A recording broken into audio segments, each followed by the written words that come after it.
Moscow. Reuters. Opposition leader Alexei Navalny announced on Wednesday a series of rallies across Russia in January to press home his call for a boycott of next year's presidential election, a move likely to draw a sharp response from the Kremlin and police. Navalny unveiled his plan hours after President Vladimir Putin, who polls suggest is a shoo-in for re-election, registered his candidacy at the Central Election Commission ahead of the March 18 vote. The commission ruled on Monday that Navalny was not eligible to run against Putin due to a suspended prison sentence. A furious Navalny, who says the sentence was part of a fabricated case designed to thwart his political ambitions, responded by calling for an election boycott. That prompted the Kremlin to demand an investigation to determine whether his statement broke the law. On Wednesday, Navalny upped the ante, saying he and his supporters would organize nationwide rallies on Jan.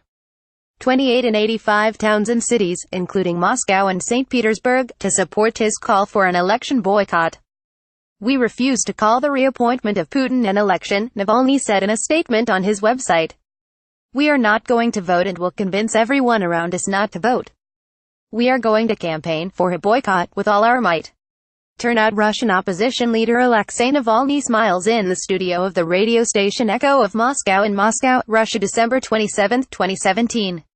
Reuters. Sergei Karpykhin. A boycott could pose a problem for the Kremlin, which is keen to ensure a high turnout in the election to help confer legitimacy on Putin's expected victory amid some signs of apathy among voters.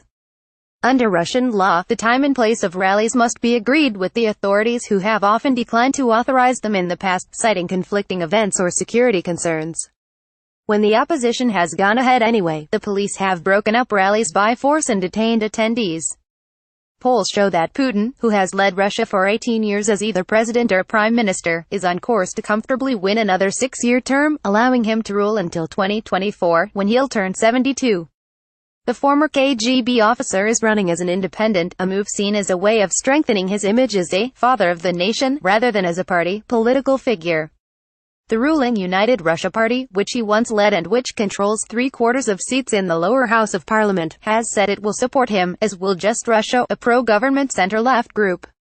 Allies laud Putin for restoring national pride and expanding Moscow's global clout with interventions in Syria and Ukraine.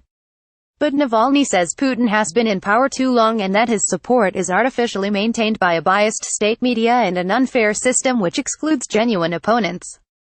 Navalny has made a name for himself by successfully leveraging social media and conducting high-profile corruption investigations into senior officials. He has also organized some of the biggest anti-government protests in years. Opinion polls, whose accuracy Navalny dismisses, put his support in single digits while giving Putin an approval rating of around 80%. Additional reporting by Katya Golubkova and Polina Nikolskaya, editing Bureau Standards. The Thomson Reuters Trust Principles.